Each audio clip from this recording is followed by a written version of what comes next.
Promotional consideration paid for by the following.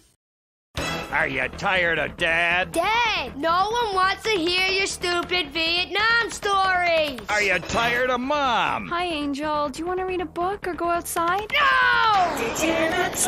The arcade comes to your living room, only without the creepy guys offering to show you puppies. Awesome! The Degenitron. You can play video games just like you were in the arcade. Excellent! The Degenitron gaming system plays 3 exciting games, including Defender of the Faith, where you save the green dots with your fantastic flying red square. Cool! Monkey's Paradise, where you swing from green dot to green dot with your red square monkey. That's red!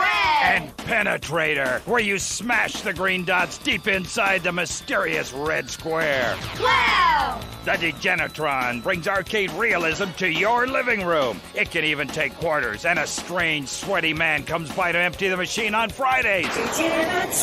Degenitron, fighting the evil of boredom. I'll never go to school again! Degenitron! Shut up and sit down.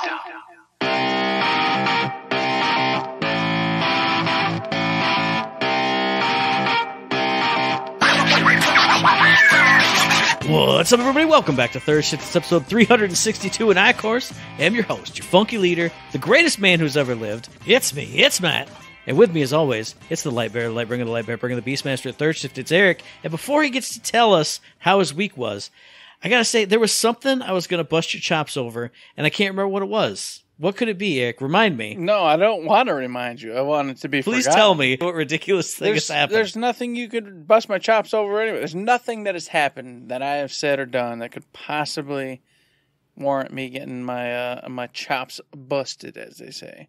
Nothing. I'm pretty sure there is. There's got to be something, but I can't remember what it was. You just say it all It was the either time. that or like a story I was going to say before I introduced you. I can't remember it at all. It's everything's gone. It's poof. I don't even know what my release is. I don't know what the topic is. So just tell us how the week is. I'll try and figure myself out and piece myself back together. Get your brain back in right. Get your brain back in right. While I'm telling you, I sat down today and I was like, oh man, this week, what'd I do? I didn't even think I played video games this week. Honest to God, man, I was like, I don't know if did I play Diablo? Because this last weekend, if you don't know, folks, my sister came up from Ohio, so she was staying in the basement. I had to move to the Harry Potter room. We had a big hoo-ha. Had a whole lot of fun. Now, I will say this. We went to Edgeworth. Edgeworth is a skating rink here in our little region. Had a lot of fun with that. And in typical Eric fashion, got screwed over. I originally wasn't going to skate. Amanda was going to skate with the girls and stuff, but I'm like, man, we're here for like an hour and a half, 2 hours. This is boring. I'm not just going to sit here and do nothing. To hell with it. Went and got skates. So, second time in like a month I've skated. But this time around, what happens, man? I put on these skates. I'm all excited. I get out there and I'm skating around. Having just a rough time of staying, smooth. Getting those nice crisp turns. They gave me a bad set of skates, man. The bearings on these wheels were just dead. On the right wheel of both the right foot, just dead in the water. Only moved if I physically moved them. You know what I mean? You know how when you spin and you got those good bearings? These were not doing that. So what you're saying is you got grocery store shopping cart. Yep. That's exactly what I'm saying. One Yes. just doesn't, and you're always just... just kind of jutting and moving. And you do the backup because you think maybe I hit a piece of wood or something. No, it's just... No, it's just a broken skate. Yeah. But I've been touching this grocery cart, and I'm halfway through the store, I so can't I might as well stop just deal now. with it. Yeah. By the time I go, I got bad skates, baby, and then unlace them, undo them, get a new set, get them back on. You're talking 15, 20 minutes. We're only there for an hour and a half. So I fought through it, but man, it was a bummer because, I was out there, I was getting my vibe back. I used to roller skate, rollerblade. I used to do all that stuff. I used to be able to do, flips and kicks and all sorts of cool stuff. Now, well, I'm old. I don't believe you. I don't believe you. I did. Not for a second. What are you talking about? I was a master at those rollerblades. Master when I was a little young Eric. Nowadays, I'm just happy to be able to skate still. But either way, it was fun. The kids had a great time. And that goes back to the point where I was like, I remember that Edgeworth trip, but I don't remember ever playing video games. But then I went, Eric, there was time. So with that said, I did get some Diablo 4 time in. Not a lot. I've been just trying to grind. Post 50, you got to get all the way to 100. And from 50 to 100, the Paragon levels, it takes forever. It is a complete grind fest that you're doing. And then in the interim, you're just trying to get the pieces you need to make the build that you're trying to go become awesome. Unfortunately, with the way Diablo 4's gear setup is, it's very random. I mean, the chance that you're going to get the perfect stats, everything you want, is very slim. So you're going through just hoping for the best. And if you get something that's sort of good, you'll put it on. It doesn't have that same hit. Like it used to be when you got that piece, you got that piece. It was going to have all the stats you needed. It was just the percentages that you were looking for. But nowadays, you might get like, oh, I needed int, but I got strength. I needed this, but I got this. And it's that for all 5 different stats that can possibly roll. So it's just a pain in the butt. It doesn't give you that same oomph that you used to get. But at the same time, it's pretty neat because they do drop more frequently. So it's kind of like a tit for tat. More middling upgrades instead of one big one. Yes. Instead of getting that huge piece and you're just like, yes. And it's like the chunk of the puzzle that you just couldn't figure out and it's in. Now you're just getting micro pieces. Tick, tick, tick, tick, tick, tick, tick, tick, tick, tick, all the way up. And then sometimes for like a whole week, you might get nothing. And then you're like, why am I playing this? Why am I grinding all this through this for... I'm not upgrading anything. I'm not feeling like I'm getting more powerful. So, and then when you get the actual next part, then you get excited again and you keep going. But it is a little crazy, and a lot of people are kind of stressing about it. So Blizzard's apparently going to be looking at it and seeing how they can refine it and fine-tune it a little bit. Hopefully they do. And the last game I played, Matt, was Remnant 2. This game is fun. It's really cool, but I think I'm stupid because Jared, of course, through me, has it. He played it. He said it took him about 12 hours. He beat it. He said it was a piece of cake, easy peasy. He had a lot of fun with it, but it was really easy. He didn't understand the difficulty. And I'm having this Final Fantasy 16 moment right now, where for me and you, I don't know what anybody's talking about. That game was super easy. I just had 0 problems with it. I don't understand how you could have a problem with Final Fantasy 16. But with this, I'm getting smoked. I'm getting absolutely smoked. And I'm like, Jared just told me this game was like easy peasy. Wasn't a problem for him. Couldn't imagine anybody having difficulty. He said, Eric, I recommend you put it on hardcore mode so you can have some fun. And I'm playing normal mode. And I'm like getting ripped apart. I can't even get past the first real actual level. And I'm like, I don't understand. I'm missing something here. There's something I don't know or didn't pay attention to through the tutorials because I am getting just wrecked by bad guys. So I don't know what's happening. I like it. I'm having a fun time. Even when I get wrecked, even when I go through the same zone I've gone through like about 4 times now, trying to get past the first stage area, I still have fun, but I can't figure out what I'm missing or what I'm doing wrong, but they're killing me. And I can't get past it. I can't win. Matt just got it. Finally said, Eric, we're going to play. I went, thank goodness. Because maybe with us together, it'll be figured out. Maybe Matt will know the one thing I'm missing or something. It can be like, hey, Eric, you just weren't pushing the triangle button when you need to parry right or something. I don't know. So what you're telling me is that I have to play medic. I was thinking about playing medic. Now I have to play medic because Eric's dying all the time. That's what you're telling me? Apparently, at some point, you can do like a multi-class. Yeah. So I was going to do medic as my secondary. Because I was like, I don't know what's happening, but I'm dying. And I'm supposed to be the tank. I don't understand what's happening. I'm going to do medic as soon as I can if I can figure this out, enough and far enough to get along. So that way I could start, extra healing myself to compensate for my stupidity that I'm apparently having here. So it's a twofer. One, I think I'm just missing something. And secondly, you're going to be there, so it's going to make it easier, and we're going to figure it out. It's going to be a great time. But I can't wait to play it some more because I do like what I have played so far, which is almost nothing. Just out of the tutorials, first stage, keep dying in there. There's like a bunch of doors I can't open. You're supposed to find some kind of key somewhere. I've gone pretty much everywhere. I can't find a key, so a little confused, but I'm like, we'll figure it out. That's it. That's what I've been doing. It's not that extravagant. It's been kind of a weird week. Just a lot of stuff happened, family visiting, work, the usuals. What about you, buddy? I feel like it was a weird week for me too, but not because anybody was visiting or because I was super busy or anything. It's just, I feel like it's one of those, not gaming funk, but like gaming funk times where I know I played games. Like I played a lot of a certain game that I'm going to talk about in a little bit. But if you asked me right now, hey, what'd you do this week? Did you play any games? No, I don't think so. Even though you know that I did, because I told you that I did, that I've played 2 games. But the other thing I did over the weekend was went and saw the Barbie movie. Because I have Regal Unlimited, I see movies for 50 cents. I was going to go see it with Mom, but she went a week earlier, and I went, you know what, screw it, I'm going. And it was a great time. I did not expect to enjoy it as much as I did.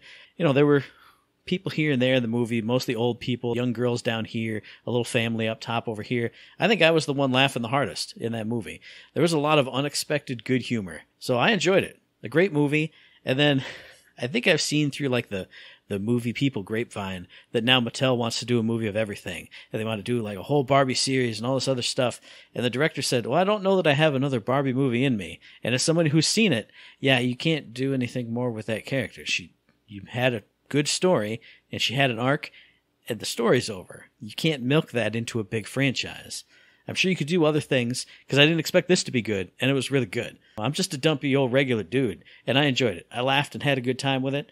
The other thing that I had a good time with until I didn't have a good time with it was Master Detective Archives Raincode.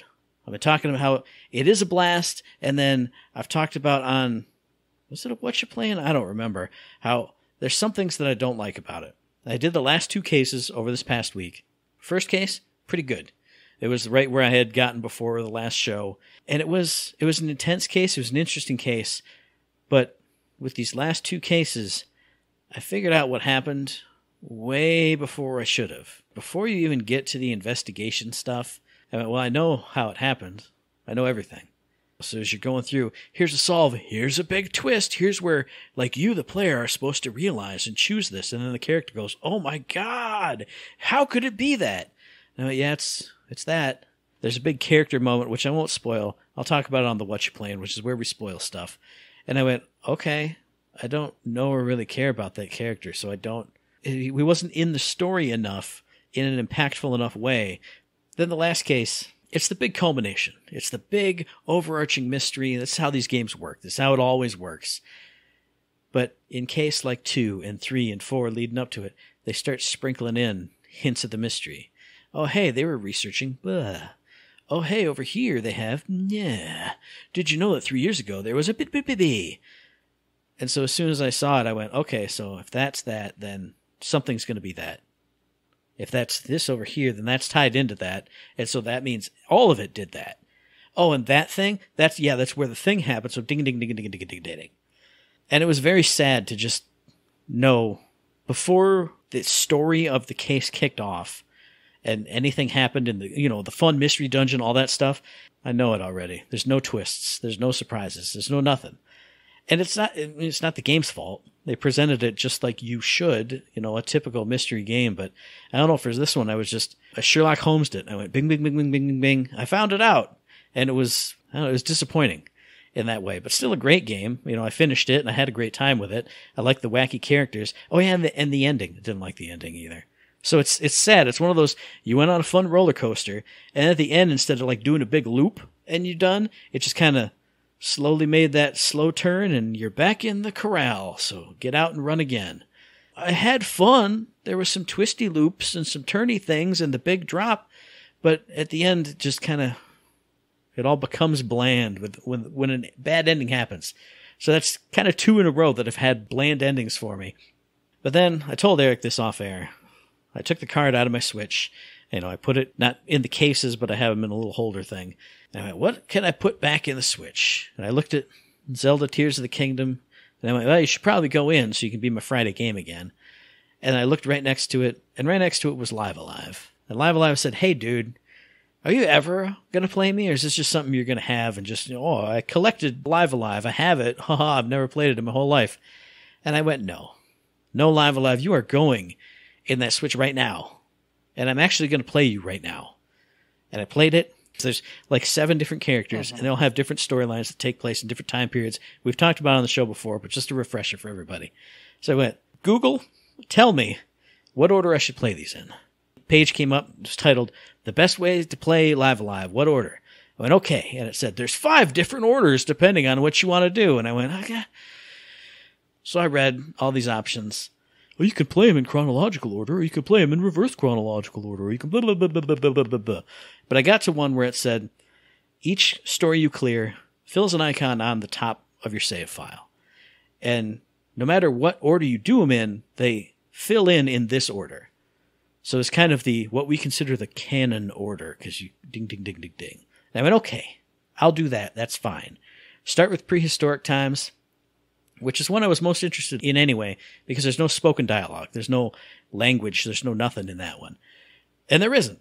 And it's pretty fun. They kind of cheat a little bit by the caveman grunts at you, but he has a little speech bubble that shows a character if he's talking about a character. But then otherwise it's just grunts and points and wacky, like Dragon Ball type antics, like kind of cartoony antics. And it's a lot of fun. So I beat that one. Now I'm in the far future, which is the next one, which is all spoken, technological. You're on a spaceship. You're a robot. Having a lot of fun with it so far. It's kind of cleansed that palette of, I had a bad end to a game I really enjoyed. Here's some fun, different wackadoo styles. Because caveman style and the robot style so far are not even close to each other, at least graphically and, presentation-wise. And the combat was pretty fun, except for last thing, and then I'll be done. You walk around, you can have encounters in the overworld, not random encounters, but you can run into enemies. So I went, well, I'm going to grind up and get some abilities here, do a couple levels. All right, get an encounter. Oh, it's 2 pigs. Okay, beat the 2 pigs. All right, cool. Next encounter is 2 pigs. All right, oh, this is the 2 pig zone. All right, next encounter, 8 saber-toothed tigers. And they're all over me. They're all over my ass. And there's no difference. There's no finding it. You do like a mechanic and it says, oh, you're looking for the smell here in this region is animals. Well, that's what I'm going to fight. And it was like that the whole way through. I wanted to do some encounters and level up, and I did, but it was like easy, hard, medium hard, just random throughout. Mm-hmm. Kept you on your toes, and it was okay. I never died, never had a game over. But it was just kind of frustrating. And it wasn't like in the south there were the pigs, in the north there were the saber-toothed tigers. It was just all over. Just have a really hard battle right now. Oh, okay. All right, next up's the easy one. Oh, okay. But now it's really hard. But now it's so kind of weird, but still having fun with it so far. Had mostly fun with Master Detective Archives Raincoat, except for this last few play sessions. Had fun with the Barbie movie. It was a fun week. You know what? It was a great week. Even though I didn't remember any of the stuff that I did, it was fun and it was great, and I had a wonderful time. There we go. Well, while you're having a wonderful time, Matt, a little bit ago, a game came out, and we didn't really know much about it. We didn't cover it. Nothing was said. It just dropped. Much like those UFOs from the sky be dropping, Matt. And the aliens be dropping. You know what I'm saying? Boo. Doing their thing. That's this game. That is it. UFO Unidentified Falling Objects. It was developed by Andrew Morrish, a one-man indie dev team, and, of course, published by Gearbox. This is why we were like, what? Because we didn't hear nothing about it. It just came and that was it. So, a little weird, a little strange. Matt goes, well, hey, if you got nothing, why don't you just mention this one since we heard nothing about it. It just kind of dropped last week for the Switch and the PC if you're interested. And I went, you're right. There's not too much going on that I care a lot about, so I'll go look this up. And what it is you're this little dude or dudette or whatever you want to be, it doesn't matter, and you're traveling through space and you land on this planet where, guess what? Blocks just drop constantly, and you've got to avoid being crushed by said blocks.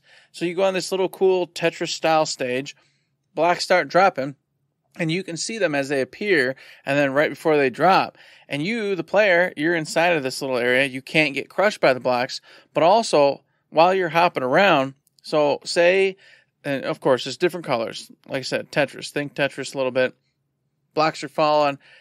Boom, boom, boom, boom. If you were to use your little gun and you went pew, pew, pew, and you shoot these blocks that have all, the same color attached to them, it'll go all the way to the bottom. All the way to the bottom has spikes.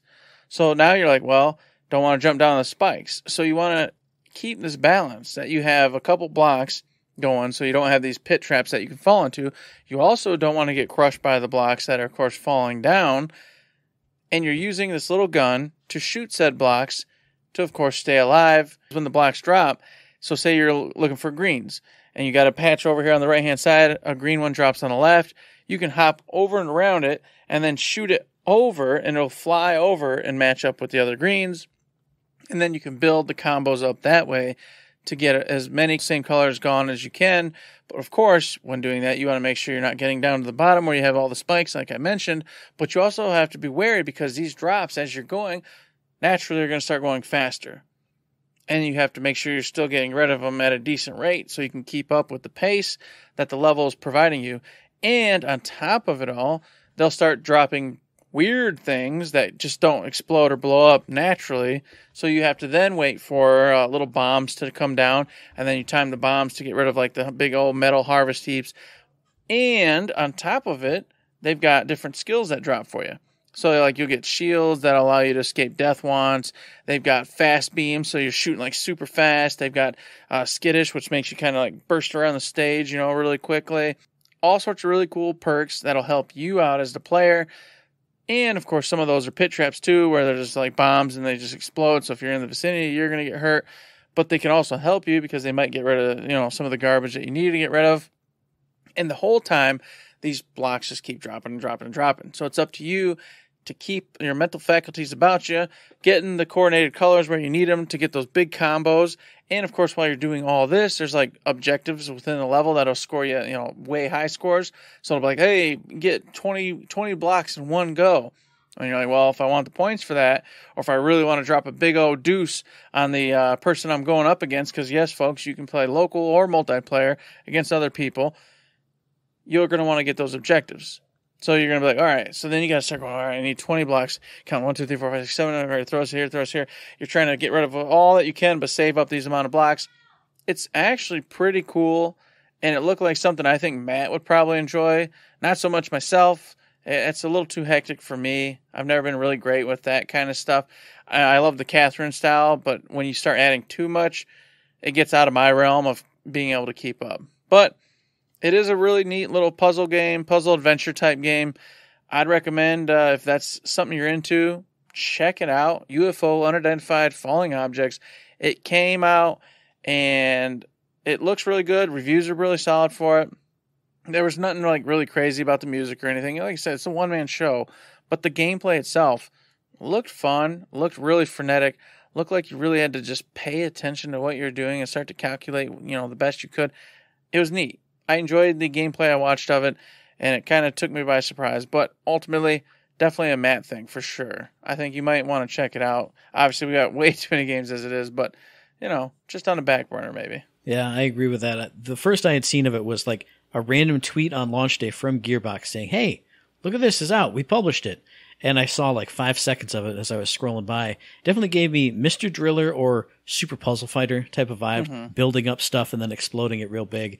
So it's definitely something I did want to follow up on, but like you said, there have been so many games, and especially trying to focus on things and get them done, I haven't had time for any extraneous stuff. But that's going to bite me, because another game that I've been waiting for, I saw the reveal of it, and I went, this is a game for me, and I absolutely have to play this game, and if I don't play this game, what kind of human being am I?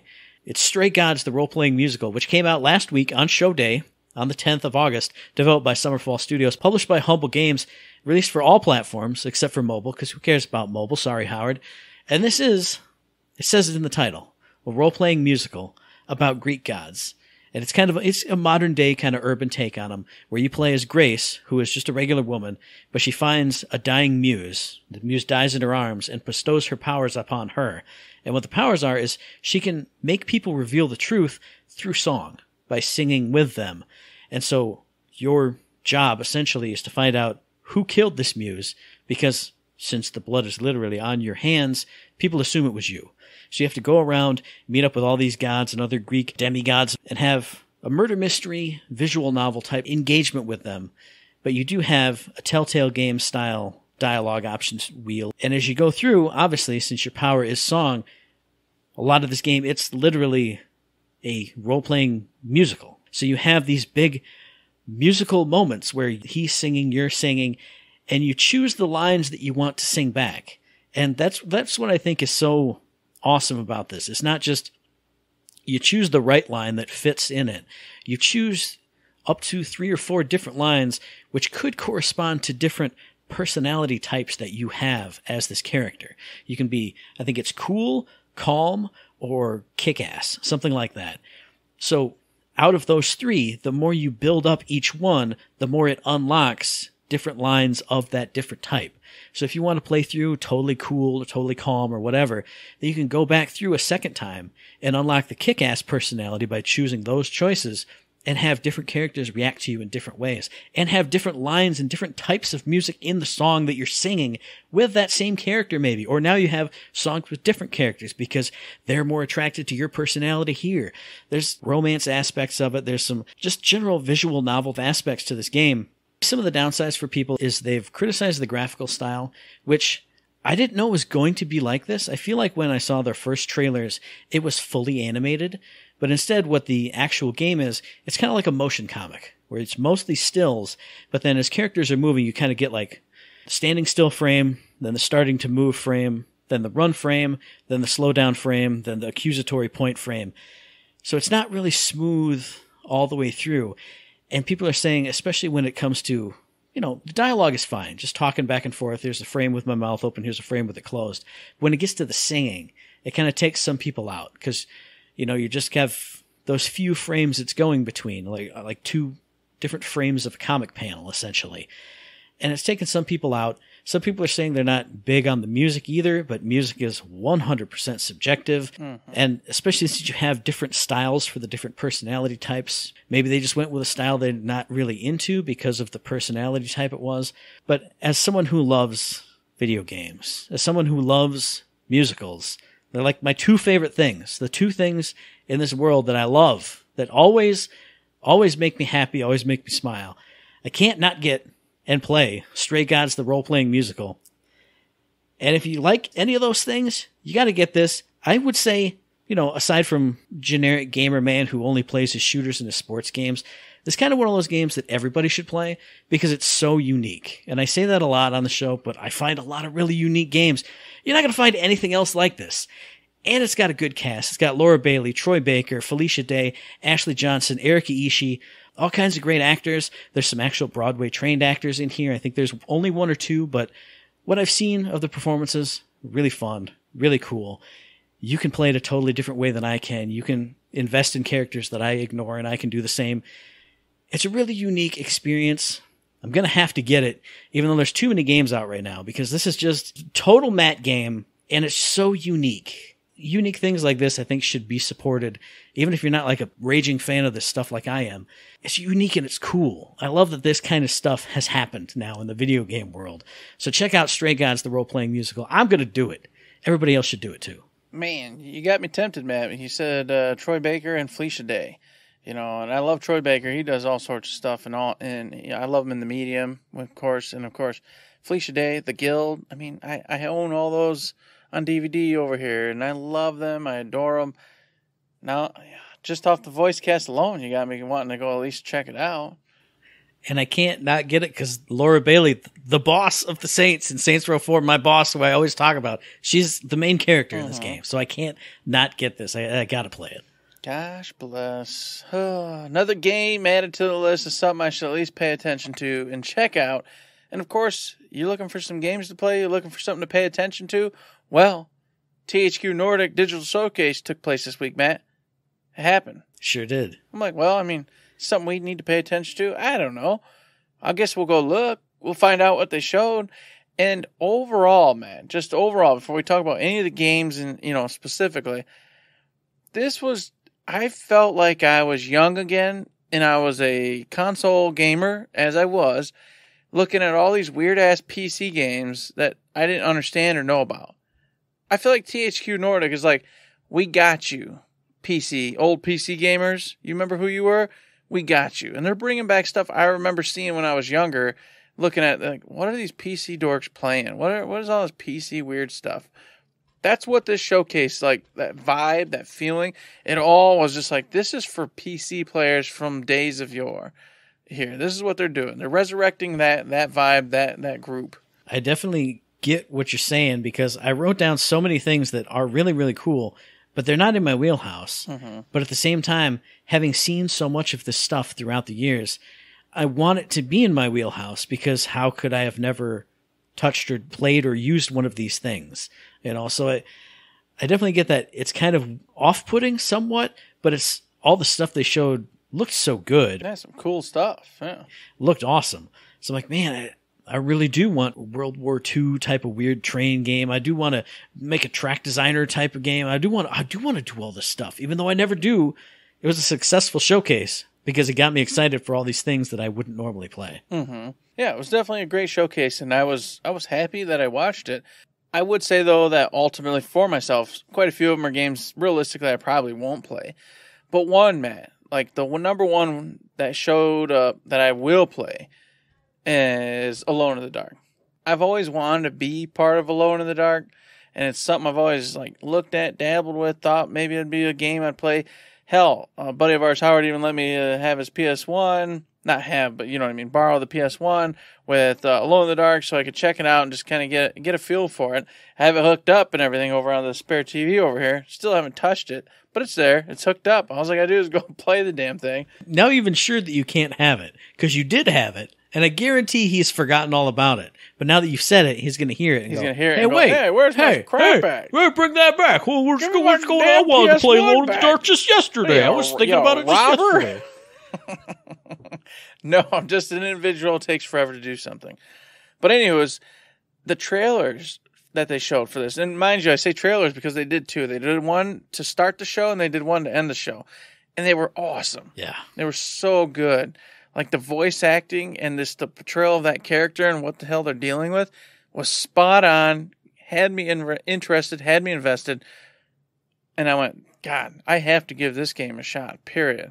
So they did a really good job with Alone in the Dark's brand new trailers to get you sparked and ready to go for it. Can't wait to hear more news on it, about when it's coming out and get some more deets and on the gameplay itself, all that good stuff. But that was the one for sure I will actually be following and will actually play and give a shot to. In this general vein, I'm usually the opposite of you, and I was to start with, because Alone in the Dark, I respect it. One of the first survival horror games. It's a franchise that's gone on forever. I've never really cared to play any of them. The most recent one on Xbox 360, I watched a playthrough of it, and I went, well, I'm glad I watched it, but that's not for me. So hearing that it was coming back, I went, oh, okay, Alone in the Dark, that's cool for people who would like that. But then I saw these trailers. And again, just like Stray Gods with the musical side of me, this was 100% like theater. This was an actor on stage emoting and giving a monologue. Yeah, portraying a character. To the audience, essentially. And it sucked me in. Like, I watched the first one right before I went to bed, and I couldn't stop watching it. But I was just sucked in, and I went, holy crap. Look at this guy. Look, all the stuff he's talking about. Amazing. Cool. And I wrote it down. And then, to my surprise, at the end of the showcase, there was the second one with the lady, and I went, yeah. So I almost don't want to see the gameplay because I want it to just be this, like this kind of dramatic solo actor on the stage emoting to the audience type of a thing. You're going to buy a game that's just a play, Matt. You're just going to watch a play.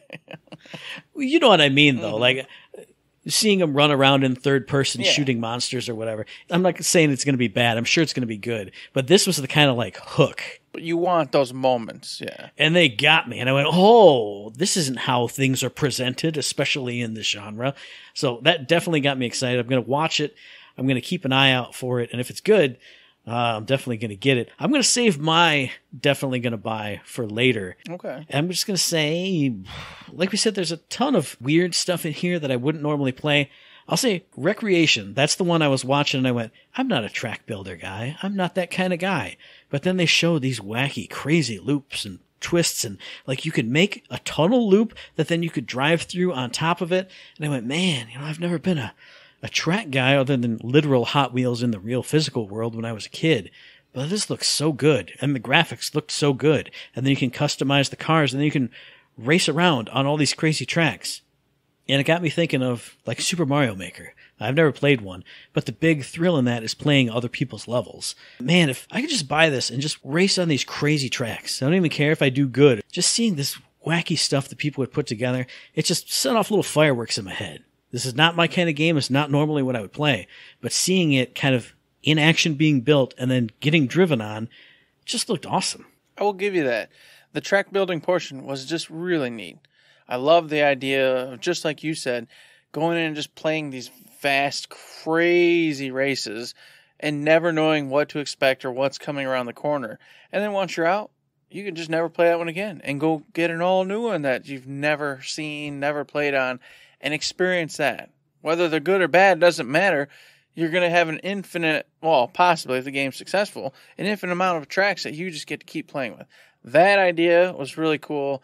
And for those who do love track building, it's crazy that they were like, hey, not only do you do track building, but you can do it with friends. You can invite a group of your pals together and you can, co-op this thing and build tracks together. And that's even more fun. Once again, not my jam, but I could totally see a crew of people like, hey, let's drink some beers tonight. Let's create, here's the vibe, here's the scene. This is what I want to do. And then you have some beers and you're just making this track. Going to town. Oh, actually, let's not put in this double twirl right here. Let's wait off and get a big old jump here. Yeah, that sounds great. And add some water and sharks right here or something. That'll be fun. That kind of vibe, that kind of game. Really neat idea. I really hope it's successful, and I wish them the best in it because it did look pretty neat for sure.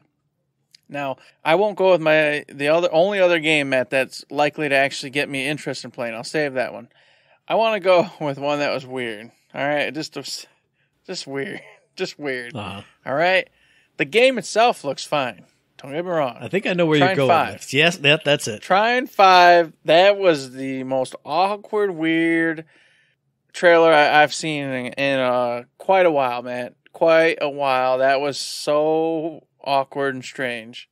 I don't mean this in a bad way, but it was like the worst trailer I've ever seen. Yeah. And it's so strange because, we know THQ Nordic and Bracer Group, they do a lot of European stuff. So we've seen a lot of like European trailers with people with European voices. Mm-hmm. But this was like, it was like they had shot that and then went, no, we can't do that. Let's overdub it, but we can't get the actors back in. So just have like Bob and Sue from the clean team come in. You got to giggle, Sue. Ha ha ha. Woohoo. It is fun. Follow me. Use your push. It is a fun game. Does anybody want to play? Ho ho ho. I will play. Laughter was the worst. Ha ha. Well, then you had the weird business dude, and then you had like a dominatrix come in, and then a big guy janitor looking dude, and I'm like, what? I mean, are you trying to like show like the versatility of people that are going to play this game, that want to play this game? But what a weird, strange pick that you picked. Why did we include, like, if you're into dominatrix stuff, that's fine, but that just seems like a weird, like, vibe. Like, hey, we'll have a dominatrix in here. Okay, I mean, cool. Just enjoy, dude. Just enjoy. But for me, it was the weird overdubbing and the strange sound mixing. Yes. Like everything that could have been in the room or like a music or any kind of vibe in the background was piped so far down and just this awkward, woohoo, ha. It was like that Mummy trailer where they took all the sound effects and music out and it was just Tom Cruise going, ah, ah. That's how it felt, but with people who were kind of awkwardly going, hee, ho, ho. Come on. Follow me. Jump. And then go to the gameplay. And I'm like, the gameplay's just fine. The gameplay looks good. It looks good. But I can't focus. I can't focus right now. I can't enjoy your gameplay because your commercial is so weird and it's bothering me to the core of my being. And even though I knew it, as soon as I saw the gameplay, I went, that's trying. Because it's a series I've always wanted to play and I've never had a chance to. And it always looks good and it always reviews well. But watching this weird-ass trailer, I was like, please don't be trying. Just be anything else. Be Babazoo's 4-man team. Just be something else. Oh, it's trying. Why couldn't it have a good trailer? Because trying's always good and I always want to play it. And this is just, it was, I'm not trying to be negative, but I'm saying that like it was so bad, but it made me smile with how bad it was. It's like watching a bad movie with your friends, you know? Mm-hmm. I agree 100%. So strange, so weird. And that's why I wanted to bring it up here. I think everyone listen, you got to do yourself a service and go watch it. Just go watch it. Because it's just so bizarre. And you'll understand what we're talking about immediately. And then you'll be like, okay, they're not crazy. I get what they're talking about. Because it's that crazy. So yeah, that's my second one. I could not mention that one. It's too far out there. And I'll give you a 2-pack because they're both small games. I don't have a lot to say about either one of them. One, we basically saw nothing of, but South Park Snow Day. Because all the South Park games that have been released that I've ever played or have heard about have been pretty good. So having another South Park game, obviously all the voice talent's going to be there. It looks kind of weird because it's in 3D, and I don't know what kind of game it is. It just says like online multiplayer, co-op multiplayer. You can do it. But it kind of looks like a Battle Royale-ish almost, just from the weird trailer they showed. That's what I was getting out of it. Yeah, so I'll keep an eye on it, but they always do good stuff. So even if it is a genre that I'm not really into, I'll keep an eye on it. And same thing with Townsman VR. It's a VR game, and it'll have a VR headset. You know, you're kind of the god looking down, making a town and all this stuff. But I like you can reach down and pluck your person out of the ground. He was a farmer. Throw him over there into the woodshed. Now he's a lumberman. Plop him up here. Chuck him over there. Like he did a thing where he grabbed up a chicken and like shook it and all the eggs flopped out and then he tossed it into the chicken coop. I don't know. It looked cute. You know, we've all played like Black and White or those ones where you are like God's hand or Populous. But now you literally are that. Your hands are shaping the world. You're moving the people around. So I just thought it was an interesting take on it. Like I said, a genre I don't usually play. I don't play a lot of God games. But here's a really unique take on it by literally you're getting your hands dirty by going in there. They mentioned the haptic feedback. They showed him getting like shot, blocking arrows with his hand and going, you're going to feel that. I went, that's cool. I want to feel that. That'd be awesome. Indeed, it would be awesome. We'll stay tuned on that one. So I could mention a couple of titles here, but realistically, Matt, you know, they're neat and in their own respect look really good. Like Gothic looked really solid, but something I probably won't play. And then there was that Command and Conquer type game. Was it Tempest Rising? I think it was Tempest Rising is the one I'm thinking of. RTS game, PC-inspired RTS, but on 1990s. Yeah. It looked real Command and Conquer, and that one was really neat too, and I loved that just over-the-top. Commander's like, we got to get over here and stop them from doing this. You understand me? Go over, and it just showed really cool combat scenes, and then, you know, the strategic placement of all your players, etc., all the good stuff. That was neat. Never been a jam of mine, but always something I wish I could play and was good at. So that was neat. But overall, the only other game, Matt, here for me that I might play this and I will watch was, of course, the Teenage Mutant Ninja Turtles, you know, the Ronin game. Now, these are the what's that game? The game series with the aliens destroy people, or oh my gosh. Destroy All Humans? Is that what you're talking Destroy All Humans. That's the one. These are the folks that did that series that are working on this game. So I'm like, well, I mean, you know, people like those games. I mean, they're not like AAA titles that are blowing the world away, but they're a solid set of, you know, games that people enjoy. So I'm mixed here. I'm like, well, I mean, it's a decent studio, but it's not like you got Santa Monica doing it, which when you hear something like Teenage Mutant Turtles The Last Ronin, I'm like, oh, I wish that could have gone to like a AAA studio and really got, you know, the multi-bajillion-dollar budget and did something with. So that part like let me down. I was like a little sad, but on the other end, I'm like, you know what? It could still be amazing. It doesn't have to be AAA, $1 billion put in. As long as the story's told and you get to interact in such a way that you have a great time and really get to feel like you're the last turtle and understand what happened to your brothers and your sensei, etc., I could be in on this. So I'm totally stoked for it. And currently, of course, right next to me, I have a borrowed copy of The Last Ronin, which I'm halfway through. And it's been a really great read so far. Really a lot faster than I thought it was going to be honest. I don't do a lot of graphic novel reading, so I wasn't sure how long it was going to take me. But basically in one sitting, I got halfway through. And so I'm like, okay, I just got to, you know, focus and give it a little bit more push. And I'm going to have the story down, and I'll know everything there is to know. And I'm going to be right up to snuff for this one. So this one got me excited. This one got me wanting to watch. So a definite plus. Yeah, that one got me excited. It is kind of weird to hear that it's the Destroy All Humans team, because obviously those were comedic games, not straight up comedies. But I'll be interested to see what they do with a obviously way more serious game in The Last Ronin. And it is funny because I don't know how it came up. I think it was maybe you mentioned that they were going to make a movie of The Last Ronin. Mm-hmm. So that got us all talking about the comics and then passing the borrowed copy around. And then The Last Ronin 2 got announced, or the sequel to it. Now the game's announced, then the movie's going to be proper announced somewhere. It's just like a Last Ronin flurry, a big Last Ronin tornado just flying everywhere. Yeah, out of the blue too, because this was out a while back, so it's like been sitting here for quite some time, and all of a sudden it's just like you said, flurrying around. Everybody's making something. Everybody's going off with it. Good for them. I can't wait. Just like there's a new TMT movie coming out, not the Last Ronin, but the one with Seth Rogen, The Mutant Mayhem. That's out right now. Yeah. Yeah, I want to see that. So I can't wait. It's all good news. Thank goodness. Hey, TMNT, you're coming back, and I appreciate it.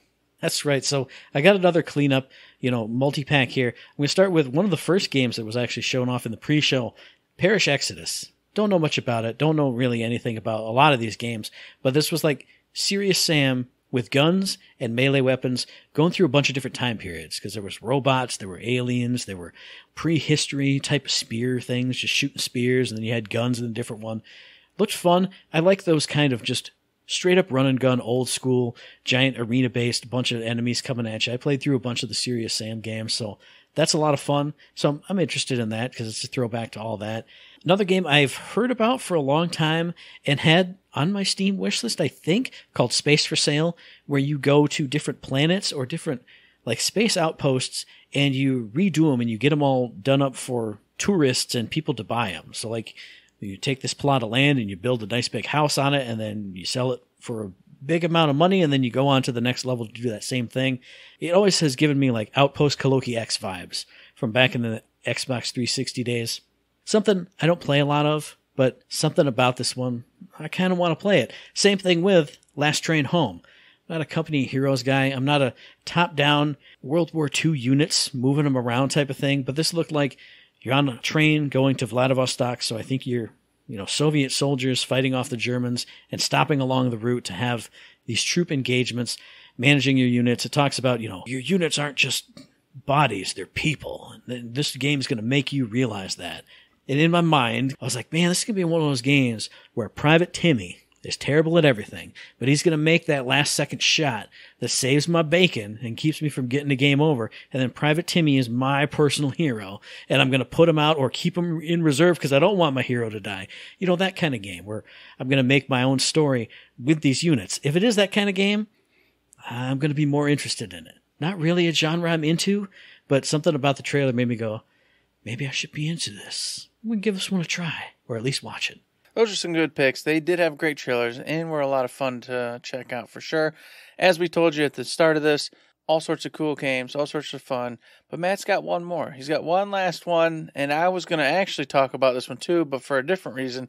So we went ahead and held it off till the very last second.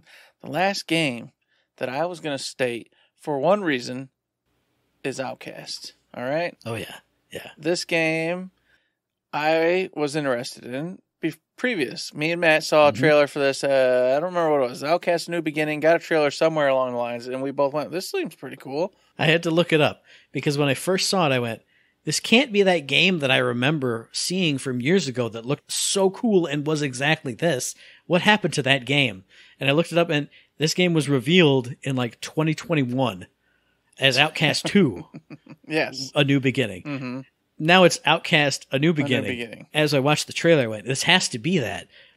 I was like, what happened to it? Oh, it became this. It just got delayed by 2 years. By several years, yeah. Or was revealed super early and then actually is in development, And back then we both said, oh, yeah, cool to watch, cool, definitely want to check this out. This trailer turned me off. No. It turned me off, man. Yeah, and I don't know if it was the gameplay itself. I didn't really see nothing wrong per se with the gameplay, but the context, the speaker, the voiceover that was going with it, I felt like he was blabbering. Yeah. I felt like a huge disconnect. Like he was just, like he had no idea what he was even talking about. Like, I don't feel like the voice connected with the gameplay they were showing, and it didn't mash up. And then, you know how it goes. It starts to deteriorate from there.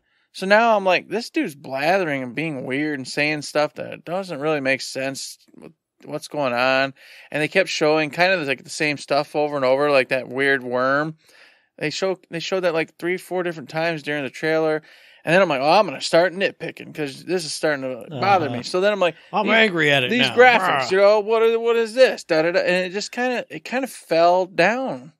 And I went, I remember clearly at some point watching a trailer for this and going, damn, that looks cool. I want to learn more about this game, and I can't wait to hear from it. And we finally hear a little bit more from it.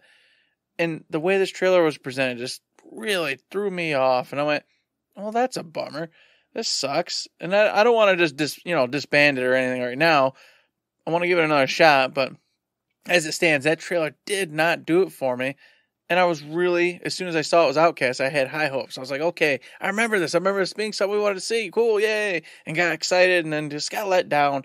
And apparently it did the opposite for you, which is crazy to me. So what happened? What was different for you? Well, I agree with you. I mean, you understand what the theme of the trailer is. Yes. It's a native of that world telling the legend of the time that this happened.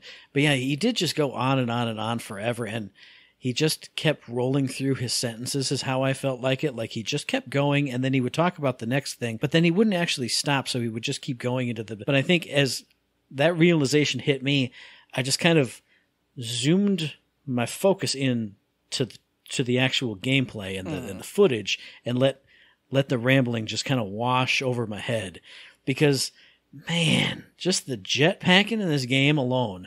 I don't know if this is a big open world or if it's, portioned off by invisible walls and you're doing like big set piece things in these areas. But man, just that traversal, just jetpacking around in those, I thought, beautiful graphics for the world.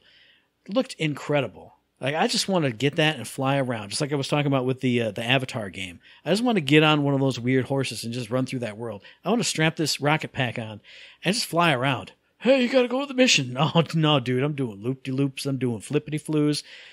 When they got to the over-the-shoulder shooting, it looked not that great, but it also reminded me of Advent Rising for some reason. Maybe it's the character style or something. And when you remind me of that, my heart grows 3 sizes. And I go, oh yeah, I'm definitely going to get this. And then they showed the animal thing. And you said the big worm thing. And you like feed the worm and then it becomes your friend because it's out just flying around. And then you fly up to the worm and you click the button. And now you're flying on the worm. And I went, man, it's like that Avatar mesh up right there. I want to see that worm. And I want to be friends with a giant worm and then ride him through the sky. So it got me super psyched. I don't think they showed a release date or anything, but it got me just as excited as the previous trailer 2 years ago did. So I want to play this game. It looks like a ton of fun in a bunch of different ways, just a few different ways. They showed like bases you can upgrade. I don't know if you like upgrade them or just through the story or whatever, but like, oh, you go to this place and here's the basic one and now stuff's growing all around. I don't know. You're making the land better. You're befriending giant worms. Well, that was the other part. It had like an ActRaiser vibe almost going for it for a second. And then not only must you do this, but you must make the whole land equal. So you must add in the beans over here and the sprites over here. And if you don't, and it showed, the evil race that had obliterated everything. And I was like, I don't know. We got to build stuff too. Oh man, I don't know. Is it hard? Is it easy and fun? I don't know which way to go with this. That sounds great. I'm going to jetpack over to some destroyed world, make it great, make friends with a worm. We're going to fly away to a different zone and build that zone up too. And the whole world's going to love you. And you're going to be a god amongst the men. I'm a legend. Everybody's going to ramble about me. And that's the whole point of the game. That's what you're supposed to be doing. So I don't know. I want to see some more on this game, but that trailer just threw me out of whack and it bugged me because I was definitely wanting to pay attention and watch this game. So it's just strange. But Matt, hey, he got past that Yahoo just yapping and yapping. And he just wouldn't shut up and he enjoyed some cool stuff. So I want you, the listener, to go take a peek at this one because you got both of us who are interested in this game. But based off that trailer, one stayed really interested and got even more excited. The other one, he started veering off. I'm kind of, coasting down to the ground. I'm about to land if I don't see something cool.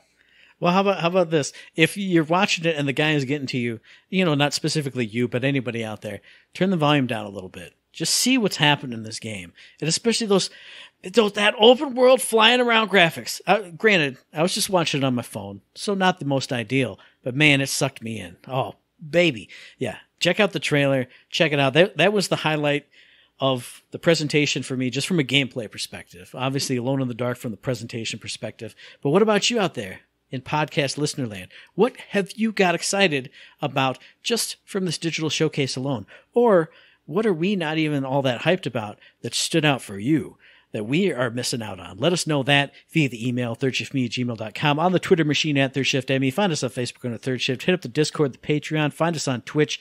Mail me a telegram. Just give me you know what? No, not a telegram. Send me a candygram. I will open the door for some Reese's Pieces, and I'll listen to the man tell me the message. That's fine. I want the ones that explode, too, where you open them up and they pop, and it's like, psh, and candy, confetti, whatever, all pops out, or the little birds that fly around magically somehow for a minute. I want that. Send Eric a glitter bomb. He'd love it. Oh, I would love a glitter bomb. You know what? I'm bald, so it's easy to get out of my hair, so I don't got to worry about that. It's a win-win for me. Now, of course, Matt just told you where to find us. All those wonderful places. You can also find us at Patreon, okay? Treat it like a tip jar. You like what we did this week? Go give us $1, $2, $3. You get some $3 and ups. You get some extra content. And you know what? We did a really cool episode of FF16. Really went in there and just had a good time with it. You're definitely going to want to check that one out. So for at least, this month, hey, consider throwing a few bucks our way. It keeps the lights on, keeps bills paid, keeps us rocking and rolling without spending money and having the wife reaching down the back. And then in Matt's case, just his little inner demon going, you shouldn't be doing this. This is bad. Help us out. We'd appreciate it so much. But if you can't do it with the cash, consider going over to Spotify or iTunes and throwing in the 5-star ratings. We've told you a bajillion times. It helps. I don't know what more you need to hear. It really does help. It's honest to God the truth. That's why every podcaster and every streamer and every person tells you this. It's because it's true. Metrics are real. It's all a thing. Go do that. That's all you got to do. A few seconds. Boop, boop. 5 stars. If you're too lazy to even write something, don't even write something. Just put 5 stars. It's fine. Just do it. Just go do it. That's all you got to do. Another thing you got to do, though, is you got to listen to the very next episode, Indeed. Which will be dropping on or around the 24th of August. And looking at the date, the 24th, my brain says something comes out on the 24th, and you're going to be sad because it's another game coming right in the pocket on a weird day on a Thursday. But for some reason, that day stands out. But regardless, that episode will be dropping on iTunes and Stitcher, on Podbean, on Spotify, and on YouTube. And as I always say, hey, if you like what we're doing and you'd like to help us out, please give us a like, a rating, review, a comment, a subscription, any kind of good thing on any one of those good services, because it does help us out. And we really do appreciate it. We do appreciate it so much, just like we do those 5-star reviews everybody in the past, present, and future has given us. Thank you so very much. We hope we get some soon. Summertime's coming to an end. We'd really love to end it with a little bit of food in the tummy to keep us happy. You know what I'm talking about, folks. You know what I'm talking about. And with that, there's nothing else to say but...